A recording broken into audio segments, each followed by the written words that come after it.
The summer sun had barely slipped behind the mountains when Sarah and her family pulled into the driveway of the old wooden cabin. It stood at the edge of a pine forest, its blackened roof and cracked porch steps giving away its age.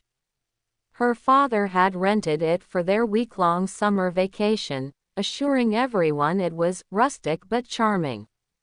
Sarah wasn't convinced. She was 16, restless, and more interested in scrolling through her phone than enjoying the outdoors. Her younger brother, Adam, raced ahead with excitement, while her mother carried bags inside with a cheerful determination. "See, it's not so bad," her father said, patting the porch railing. The wood groaned beneath his hand. That night, as cicadas screamed in the trees, Sarah sat by the window. The forest was thicker than she realized, a wall of shadow that seemed to breathe. She thought she saw something move between the trees, something pale. But when she squinted, it was gone. Strange noises. By the second night, the noises began. Thump, thump. Sarah woke to the sound of something heavy striking the walls. She checked Adam's bed across the room. He was fast asleep. The thumping continued, slow and deliberate, like footsteps circling the cabin. She pressed her ear to the window but saw only darkness. At breakfast, she told her parents. "It's probably raccoons," her dad said with a laugh. But Sarah noticed her mom's hands tighten around her coffee cup. That evening, the power flickered out. The generator rattled in protest, then died completely, leaving them in darkness. Her father muttered curses as he searched for flashlights. The cabin creaked, and in that moment of silence, Sarah heard it again, footsteps outside, dragging through the dirt. The attic door. On the third day, Adam discovered the attic door. It was hidden behind a wardrobe, a square of wood with a rusty iron latch. "Let's open it," he shouted, tugging at the handle. Her mother's voice turned sharp. "No, leave it shut." Sarah was startled. Her mom wasn't usually so strict. Adam pouted but obeyed, though his eyes lingered on the door as if it were calling to him. That night, Sarah dreamed of the attic. In her dream, the latch clicked open by itself. She climbed the ladder and saw figures crouched in the corners, their skin stretched tight over their bones, their eyes hollow. They whispered her name in broken voices. She woke with her heart pounding. To her horror, she heard a faint scratching sound above her, coming from the attic. The disappearance. The next morning, Adam was gone. His bed was empty, the sheets cold. Her parents tore through the cabin, calling his name. Her father searched the woods, his voice echoing among the pines.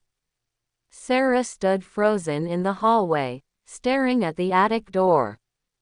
The latch was open. Her mother broke down crying, while her father insisted Adam must have wandered outside. But Sarah knew. The dream hadn't been just a dream. Something from the attic had taken him into the dark. That night, Sarah couldn't sleep. Her parents sat downstairs, whispering in urgent tones. She crept to the attic door, flashlight trembling in her hand. The ladder groaned as she climbed. Dust choked the air. Her light swept across the floor, nothing but boxes and cobwebs. But then she saw footprints in the dust. Small ones. Adam's. They led to the far corner. She followed them, heart hammering. The footprints ended at the wall.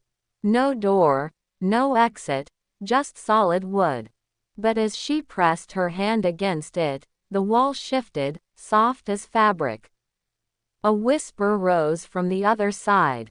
"Sarah." Her blood turned cold. The hollow ones. The wall gave way, and she stumbled through into a hidden chamber. It was vast, far bigger than the cabin should have allowed. The air was damp and smelled of rot. Shapes stirred in the darkness, thin, skeletal figures, their hollow eyes fixed on her. They whispered together, a chorus of broken voices. "Join us!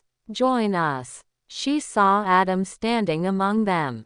His face was pale, his eyes empty, but he smiled when he saw her. "Sarah, come play," she screamed and grabbed his arm, trying to pull him away.